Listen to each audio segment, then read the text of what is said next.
Sankara Water Solution for hot water problems. Contact 9399906356. Hi hello నమస్తే welcome to I dreams. నేను మీ మాధురి. ఆ వ్యూహన్ cinema ఫిబ్రవరి 16న అందరి ముందుకు రాబోతుంది. ప్రస్తుతం అయితే సోషల్ మీడియాలో ట్రైలర్ హల్చల్ చేస్తోంది. ఈ ట్రైలర్ లో చాలా అనూహ్యమైన పరిణామాలు, ఈ 10 years గా ఆంధ్రప్రదేశ్ లో ఏం జరిగింది అనే దానిపైన క్లియర్ కట్ గా చూపించినట్టుగా అలా ఆర్జీవి గారు ట్రైలర్ అయితే ఉంది.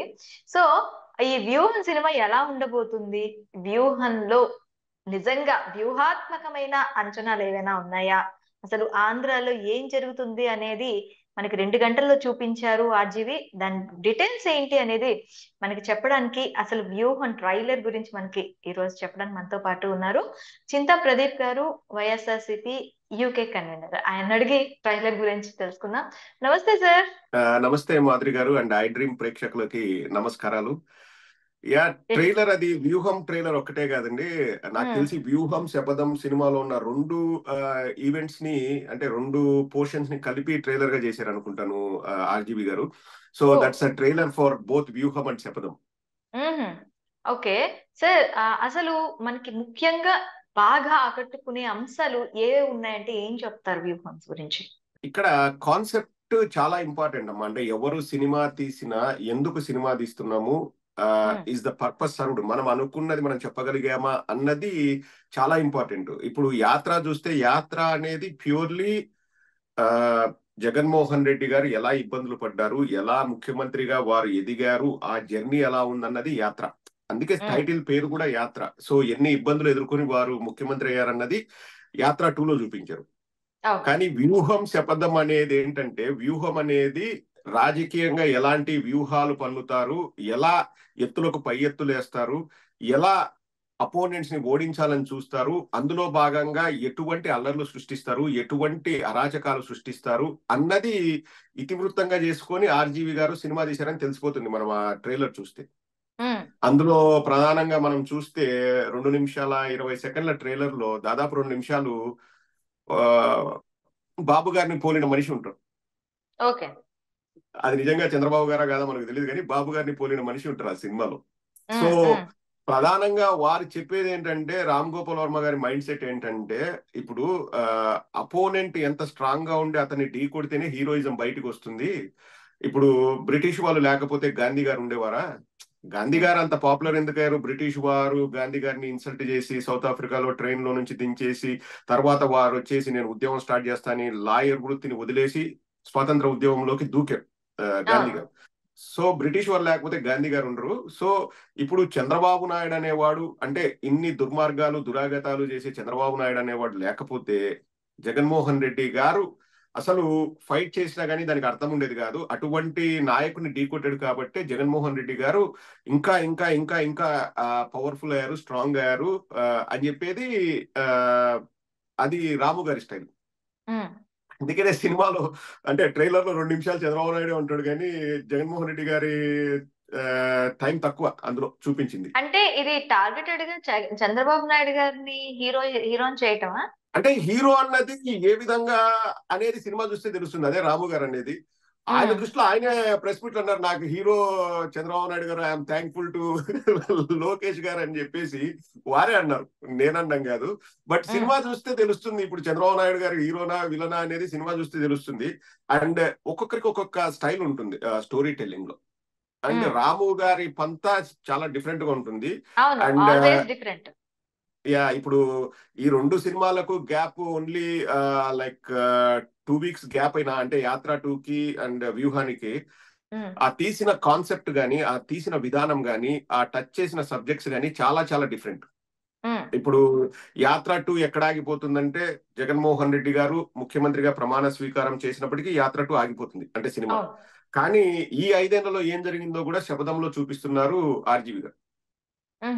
అంటే ఆఫ్టర్ 2019 ఎలక్షన్స్ తర్వాత ఆంధ్రప్రదేశ్ లో జరిగిన పరిణామాలు ఏవైతే ఉన్నాయో అందులో చూపించబోతున్నారు.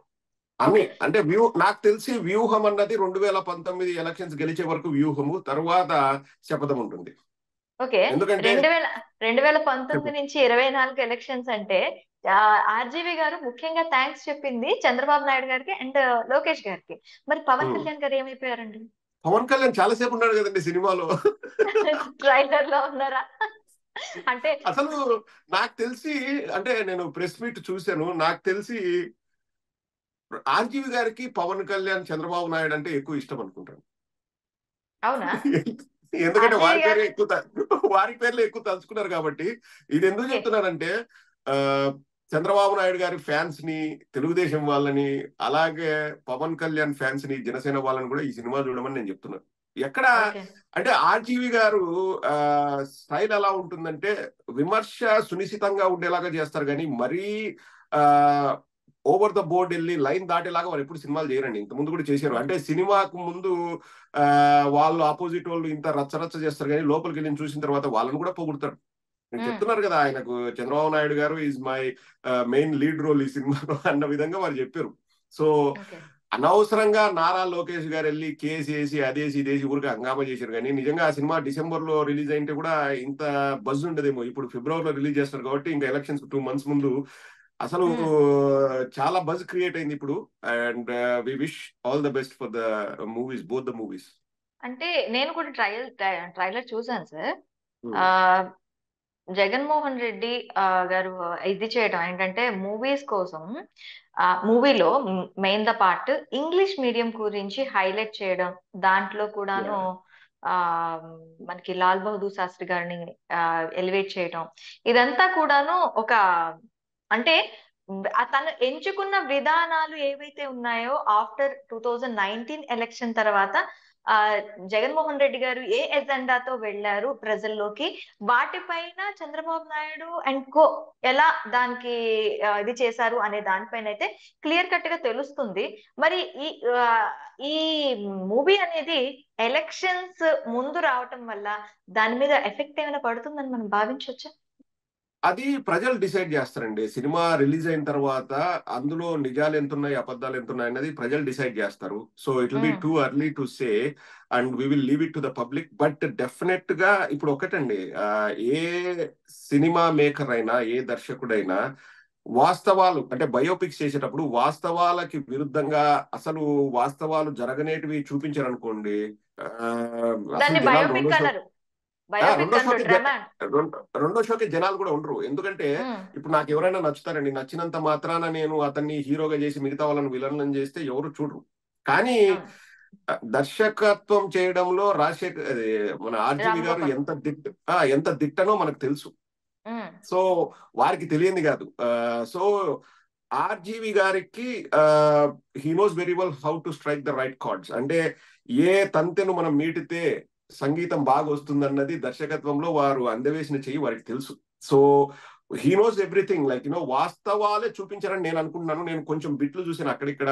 వ్యూహం సినిమాలో ఒక 40-50% నేను చూశాను. అంటే నేను ఆర్జీవి గారి డెన్కి వెళ్ళినప్పుడు ఫ్రంట్ టు బ్యాక్ వెళ్తూ కంటిన్యూగా చూపించలేదు, బట్ ఎవ్రీథింగ్ వాజ్ లైక్ జరిగిందే చూపించారు నాకు తెలిసినంత వరకు. అంటే ఏంటి, మీరు వ్యూహం రిలీజ్ కాకముందే చూసేసారా? ఇదే క్వశ్చన్ నేను కూడా విన్నాను. ఆర్జీవి గారు మీకు స్వయంగా పిలిచి మరి ఆయన వ్యూహం సినిమాని మీకు చూపించారు అని చెప్పి. అంటే ఇది కరెక్ట్ గా చెప్పాలంటే అండి, నాకు ఆర్జీవి గారు పరిచయం ఉంది, మేము మాట్లాడుకుంటుంటాము. ఇండియాకి వచ్చినప్పుడు నేను వస్తాను సార్ మీ దగ్గరికి అని నేను చెప్పినప్పుడు తప్పకుండా రా ప్రదీప్ అని చెప్పారు. సో వెళ్ళి కలిసాం, మా ఫ్రెండ్స్ నేను వెళ్ళి కలిసాం. గానీ వ్యూహం చూపిస్తారని కానీ లేకపోతే చూపించండి అని కానీ నేను అడగలేదు, వారు కూడా అనుకోలేదు. మాటల మధ్యలో, ఎందుకంటే వాళ్ళ డెన్ లోనే మొత్తం అన్ని రికార్డింగ్ రీ రికార్డింగ్ అన్ని జరుగుతాయి అనుకుంటాను. బికాస్ నేను నైట్ టైం వెళ్ళాను, నాకు అంత క్లియర్ గా ఎక్కడెక్కడ ఏ ఫ్లోర్ లో ఏముంటది నాకు వారు చూపించలేదు. కానీ వారికి ఇది ఉంటది కదా, ఎడిటింగ్ రూమ్ ఉంటుంది, ఎడిటింగ్ రూమ్ లోకి తీసుకెళ్లారు. వెళ్దాం పదండి ప్రదీప్ అని చెప్పేసి పైన బాల్కనీలో అంటే టాప్ ఫ్లోర్ లో నుంచి ఎడిటింగ్ రూమ్కి వెళ్ళారు. ఎన్నో ఫ్లోర్ కూడా నాకు కరెక్ట్ గుర్తు కూడా లేదు. వెళ్ళిన తర్వాత అక్కడ కూర్చోబెట్టి, అంటే ఇప్పుడు సినిమాగా ఏం చూపించలేదండి, ఫ్రంట్ కి వెళ్ళి బ్యాక్ వెళ్ళి అంటే ఆయనకు ఈ సీన్ చూడు ఒకసారి ఎలా ఉందో అని అడగడానికి చూపించాం. సినిమా చూస్తున్నప్పుడు చాలా చాలా బాగుందండి, చాలా బాగుంది. అండ్ ఆల్సో ఎక్కడ కూడా ఇది అబద్ధం కదా అనేది నాకు అనిపించలేదు. నాకు అలా అనిపించలేదు. And everything is content driven. ఇక్కడ వ్యక్తుల్ని చెడ్డ వాళ్ళని చేశారా మంచి వాళ్ళని చేశారా అన్నది సినిమా చూస్తే తెలుస్తుంది. But it's all content. అంటే ఈ సబ్జెక్ట్ డ్రివెన్ సినిమా ఇదనమాట. అందులో ఇందులో పాత్రలు వస్తూ నాకు ఉంటాయి, పోతూ ఉంటాయి. ఓకే, నాకు ఇందులో బాగా అట్రాక్ట్ చేసింది ఏంటి అంటే, ఆ నేను హెల్ప్ చేస్తున్నాను కదా అని పవన్ కళ్యాణ్ క్యారెక్టర్, నేను హెల్ప్ చేస్తున్నాను కదా అని అంటే, నీకేం కావాలి మరి నన్ను చంద్రబాబు అడిగినప్పుడు నేను సీఎం అని అంటారు. సీఎం అయ్యే అంత రేంజ్ పవన్ కళ్యాణ్ గారికి ఉందా అంటారా అండి? ఎవరికైనా ఉందండి, మీరు కావచ్చు, నేను కావచ్చు. ఆ, ట్రై చేస్తే, పట్టుదలతో ఓకే. ట్రై చేస్తే మనము పవన్ కళ్యాణ్ గారిని ఏం తక్కువ చేసి మాట్లాడాల్సిన అవసరం లేదు. పవన్ కళ్యాణ్ గారికి కూడా సీఎం అవ్వే అవకాశాలు ఉంటాయి. ఎందుకంటే ఎవరైనా పార్టీలు పెట్టేది, ఇప్పుడు పార్టీ అధ్యక్షుడు అన్నవాడు వారి అల్టిమేట్ గోల్ ఏముంటది, ముఖ్యమంత్రి కావడము, ప్రజలకు సేవ చేయడం అనే ఉద్దేశంతోనే పవన్ కళ్యాణ్ గారు వచ్చిండ్రు. కాబట్టి సీన్ ఉందా లేదా అన్నది ప్రజలు చెప్తారు. కానీ నా దృష్టిలో ఆయనకు ఎప్పటికీ సీన్ ఎందుకు ఉండదు అంటే, చంద్రబాబు నాయుడుతో జత కట్టి వెళితే మాత్రం జీవితాంతం పవన్ కళ్యాణ్ కి సీన్ ఉండదు. ఉమ్, ఇప్పుడు సింపుల్ లాజిక్, ఎవరైనా చిన్న పిల్లవాడిని అడిగినా చెప్తారు. ఓకే, చంద్రబాబు నాయుడు తర్వాత ఎవరు ముఖ్యమంత్రి కావాలని చంద్రబాబు నాయుడు కోరుకుంటారు? నారా లోకేష్ కావాలని కోరుకుంటారా, పవన్ కళ్యాణ్ కావాలని కోరుకుంటారా అంటే మీరు నేను కాదు, ఎవరైనా చెప్తారు చంద్రబాబు నాయుడుకి మైండ్ లో నారా లోకేషే ముఖ్యమంత్రి ఫిక్స్. అవ్వాలి, లేకపోతే నా వారసుడు అవ్వాలని ఉంటది. ఉమ్, అందుకోసమే ఆయన పార్టీ ఎంతగా నాశనం అయిపోతున్నా కొడుకుకే పట్టం కట్టాలి, కొడుకునే ఇంప్రూవ్ చేయాలని చెప్పేసి ఏదో కోట్లు డబ్బులు ఖర్చు పెట్టి తెలుగు క్లాసులు చెప్పిస్తాడు, ఆయన్నే జనాల మీద రుద్దుతున్నారన్న అపవాదు కూడా చంద్రబాబు నాయుడు మూట కట్టుకున్నారు. కానీ అన్నిటికీ సిద్ధమయ్యే నా కొడుకునే నేను హైలైట్ చేసుకుంటానని చంద్రబాబు నాయుడు గారు ఫిక్స్ అయ్యారు. ఉమ్, సో ఇక్కడ పవన్ కళ్యాణ్ చంద్రబాబు నాయుడు గారితో జత కడితే ఇప్పుడు కాదు, 2029లో కాదు, 34లో కాదు, 39లో కాదు, ఎప్పటికీ సీఎం కాదు, సీఎం క్యాండిడేట్ కూడా కాలేదు. మీకు ఉమ్, అర్థమవుతుందా? సీఎం క్యాండిడేట్ అవ్వాలంటే ఫస్ట్ నువ్వు అన్ని సీట్లను నువ్వు పోటీ చేయాలి. అవును. నువ్వు 25కో 10కో తీసుకుంటే నువ్వు సీఎం క్యాండిడేట్ కూడా కాలేవు. ఇంకా సీఎం ఎప్పుడవుతావు? ఆ విషయంలో మాత్రం మీరు అన్న దానికి నేను ఏకీభవిస్తా. అవును, పవన్ కళ్యాణ్కి అంత సీన్ లేదు, నేను పవన్ కళ్యాణ్ సీఎం కాడు. నేను అదే దృష్టితో అంటున్నాను. ఎందుకంటే 10 సంవత్సరాలు పార్టీ పెట్టాను అని చెప్పిన పవన్ కళ్యాణ్ ఇప్పుడు అదే దీంట్లోని వైఎస్ఆర్సీపీ పార్టీ కూడా అదే దీంట్లో వచ్చింది. ఒక సీఎం అవును, క్యాండిడేట్ గా ఎదిగి సీఎం గా అయ్యి చూపించారు. అవును. జగన్మోహన్ రెడ్డి గారి కన్నా కూడా పవన్ కళ్యాణ్ గారి చరిష్మాకి ప్రజల్లో ఎక్కువ ఆదరణ ఉందని నేను అంటాను. సో అలాంటి వ్యక్తి అంటే ఇది రెండు డిఫరెంట్ ఫ్యాక్టర్స్ అమ్మా. పవన్ కళ్యాణ్ కి చరిష్మా ఎట్లా ఎక్కువ ఉందంటే, పవన్ కళ్యాణ్ సినిమా యాక్టర్. ఇప్పుడు రాజకీయాలతో సంబంధం లేకుండా సినిమా అనేది అందరికీ వెళ్తుంది. అంటే అన్ని అవును. పార్టీల వాళ్ళు చూస్తారు. బాగుందంటే నేను కూడా వెళ్ళి పవన్ కళ్యాణ్ సినిమా చూస్తాను. ఇన్ఫాక్ట్ నేను కూడా ఒకప్పుడు పవన్ కళ్యాణ్ ఫ్యాన్నే. సో ఇవన్నీ ఏంటంటే మనము రాజకీయాలకి ఆ చరిష్మాకి ఈ సినిమాల చరిష్మాకి సంబంధం లేదు. అలా అనుకుంటే ఎన్టీ రామారావు గారు వచ్చారు కదా సార్, ఏ మాత్రం అప్పుడు రాజకీయాలకు అతీతంగా ఆయన వచ్చారు కదా. ఇప్పుడు మనం సింపుల్ గా ఒక ఎగ్జాంపుల్ చెప్తే అమ్మా, రాజశేఖర రెడ్డి గారు కష్టపడి ముఖ్యమంత్రి అయ్యారు, జగన్మోహన్ రెడ్డి గారు కష్టపడి ముఖ్యమంత్రి అయ్యారు. యాత్ర 2కు నన్ను అడిగితే డిఫరెన్స్ ఏంటంటే, యాత్ర టైంకి సోషల్ మీడియా లేదు, వాళ్ళు ఎలా వ్యూహాలు వేస్తారో ఏమేమి మాట్లాడుకుంటారో ఇంట్లో అది ఎవరికి తెలిసేది కాదు. జస్ట్ వచ్చేది న్యూస్ పేపర్లు వచ్చేది, లేకపోతే ఒక ఈటీవీ ఒకటి ఉండేది, ఒక చిన్న 1-2 ఛానల్ ఉండేది. ఇది 99, 2000 ఆ టైంలో. అలానే రామారావు గారు వచ్చినప్పుడు ఏంటంటే, సినిమా వాళ్ళు అనే వాళ్ళు కంప్లీట్ గా సామాన్య ప్రజలకి దూరంగా ఉండేవాళ్ళు. ఎంతమంది చూసింటారు రామారావుని? రాజకీయాల్లోకి రాకముందు రామారావు గారిని వేలల్లో చూసింటారు తెలుగు వాళ్ళు, అంటే ఎక్కడ డైరెక్ట్ గా. అదే సినిమాలలో కోట్ల మంది చూసింటారు. సో రామారావు గారు ఏంటి, రామారావు గారి ఒక రాముడు, రామారావు గారి ఒక కృష్ణుడు, రామారావు గారి ఒక దుర్యోధనుడు, రామారావు గారే అన్ని. సో ఎప్పుడైతే ఇట్లా మనకు ఫస్ట్ టైం అది పాలిటిక్స్ లోకి ఒక సినిమా యాక్టర్ రావడం ఫస్ట్ టైం. అఫ్ కోర్స్ కొందరు వచ్చి వెళ్ళారేమో కానీ పార్టీలు పెట్టి రావడం ఫస్ట్ టైం. సో జనాలు ఆకర్షితులయ్యారు. ఏదైనా ఫస్ట్ టైం ఒకటి బాగా సక్సెస్ అవుతుందండి. ఏదైనా ఇప్పుడు మనం చూస్తుంటాం సమాజంలో ఏదో ఒకటి వైరల్ అవుతుంటది. ఇప్పుడు కుమార్ అంటేనే ఒక ఆవిడ వచ్చింది, వైరల్ అయింది. ఇంకా రేపొద్దున అటువంటి 10 మంది వచ్చి 10 మంది వీడియోలు పెట్టి ఆ రాబాబు, రానన్న, చిట్టి, కన్నా అన్న కానీ ఎవరు చూడరు. అది అయిపోయింది, ఇంకా వేరేది ఏదైనా రావాలి. సో తర్వాత చూస్తే పవన్ కళ్యాణ్ కూడా అవసరం లేదు. చిరంజీవి గారు పెట్టారు కదా పార్టీ, ఏమైంది? తమిళనాడులో విజయకాంత్ గారు పార్టీ పెట్టారు, ఏమైంది? కమల్ హాసన్ గారు పార్టీ పెట్టారు, ఏమైంది? పవన్ కళ్యాణ్ గారు పార్టీ పెట్టారు, ఏమైంది? సో ఏంటంటే ఫస్ట్ టైం ఎవరైనా ఏదైనా చేస్తే, అక్కడ ఎంజి రామచంద్రన్ గారు ఫస్ట్ టైం చేశారు, ముఖ్యమంత్రి అయ్యారు, సినిమా యాక్టర్. ఇక్కడ మన రామారావు గారు చేశారు, ఫస్ట్ టైం చేశారు, ముఖ్యమంత్రి అయ్యారు. సో ఎవరైనా ఒకసారి ఫస్ట్ టైం చేసినప్పుడు జనాలు చూస్తారు, ఎందుకంటే అబ్బా ఈయన ముఖ్యమంత్రిగా చూద్దామని. కానీ ఇప్పుడు జనాలకు క్లారిటీ ఎంత క్లియర్ గా వచ్చిందంటే, సినిమాలు వేరు, రాజకీయాలు వేరు, మనం వాటిని అసలు సంబంధించాల్సిన, అంటే మిక్స్ చేయాల్సిన అవసరమే లేదు. అఫ్ కోర్స్ పవన్ కళ్యాణ్ కి ఆ ఆ చరిష్మా ఉంది కాబట్టి జనాలు వెళ్తే వస్తున్నారు జనాలు, అంటే ఆయన రోడ్లపైకి వెళ్తే జనాలు వస్తున్నారు. ఇప్పుడు మనం తెలంగాణలో చూసాము, జనాలు చూస్తే 20-30 వేలు వచ్చారు, ఓట్లు చూస్తే 1000 ఓట్లు 900 ఓట్లు కూడా రాలేదు. ఒక్కొక్క కాన్స్టిట్యున్సీలో 8 చోట్ల పోటీ చేస్తే ఒక్క చోట కూకటిపల్లిలో మాత్రం ఒక 35,000 36,000 వచ్చే వాళ్ళ అభ్యర్థికి. మిగతా అన్ని చోట్ల బరెలక్క కంటే తక్కువ ఓట్లు వచ్చాయి. మరి బరెలక్కకు చరిష్మా ఎక్కువ ఉందా, పవన్ కళ్యాణ్ కు చరిష్మా ఎక్కువ ఉందా అంటే ఆబ్వియస్లీ పవన్ కళ్యాణ్కే ఉంది. కానీ సినిమాలు వేరు, రాజకీయాలు వేరండి. ఇప్పుడున్న పరిస్థితిలో ఏంటంటే ప్రతి ఒక్కరు ఒక సినిమా యాక్టర్ అయిపోయాడు. ఇప్పుడు మీ దగ్గర మొబైల్ ఉండి మీ దగ్గర 4 యాప్లు డౌన్లోడ్ చేసుకుంటే మీరు కూడా అద్భుతంగా సినిమాలు తీయొచ్చు. అంటే షార్ట్ ఫిల్మ్స్ ఇవన్నీ తీస్తున్నారు. ఫేమస్ అయిన వాళ్ళు చాలా మంది ఉన్నారు. ఇప్పుడు షార్ట్ ఫిల్మ్స్ తీసి యూట్యూబ్ లో క్రేజ్ ఉన్న హీరోలు చాలా మంది ఉన్నారు. సో ఇప్పుడు ఏంటంటే కళారంగానికి సామాన్యుడికి ఇప్పుడు ఆ డిస్టెన్స్ అనేది తగ్గిపోయింది. రామారావు గారు, నాగేశ్వరరావు గారు ఉన్నప్పుడు వాళ్ళు ఆల్మోస్ట్ డెమిగాడ్స్ లాగా, వాళ్ళు ఎవరికి అందుబాటులో. ఇప్పుడు ప్రతి ఒక్కరు సినిమా యాక్టర్. ఇప్పుడు నెల్లూరు కుర్రోళ్ళు ఎవరో పిల్లలు ఉన్నారండి, వాళ్ళు ఏదైనా సినిమాని రీక్రియేట్ చేస్తారు. వాళ్ళకున్న మొబైల్ ఫోన్స్ లో ఎక్కడో బీచ్ల దగ్గర అక్కడ ఇక్కడ ఇసుకలో ఫైటింగ్లు అన్ని చేస్తారు. సో వాళ్ళు కూడా సినిమా హీరోలే.